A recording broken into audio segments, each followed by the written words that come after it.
kita pergi kepada tangent radius. Okey, untuk tangent radius, okey, pergi dekat circle, klik center radius balik.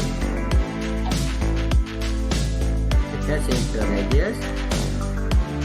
Okey, klik first point. Tarik. Okey, kat sini katakan 20 je.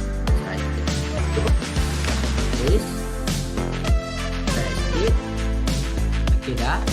Pergi dekat line. Klik line. Klik first point kat sini. Tarik ke kanan. Okey, size dia sama. Buat ini dia ni 40. Okay. Nanti 20 dia. Yang ni panjang dia 40. Okey, lepas tu pergi dekat circle 2 point. Okey, klik kat sini. Tarik ke kanan. Okey, panjang dia pun 40 juga.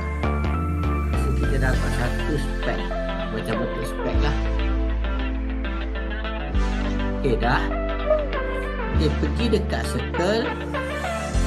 Okey, kat sini tekan tangent radius. Okey, klik first tangent kat sini. Second tangent. Okey, radius dia buat 20. Okey, dah. Maksud radius yang tengah ni ialah 20. Okey, try buat satu lagi. Pergi dekat tangent radius. Okey, klik first tangent. Second tangent. Okey, radius dia try buat 30. Kita nampak? Yang ni kita tutup warnakan merah. Okey, yang warna merah tadi tangent radius dia adalah 20. Yang atas ni kita warnakan kuning. Okey, yang kuning ni ialah tangent radius dia 30. Okey, kita boleh klik kat sini. Pergi dekat radius. Okey, klik kat sini. Tolak ke atas. Ini radius dia 30.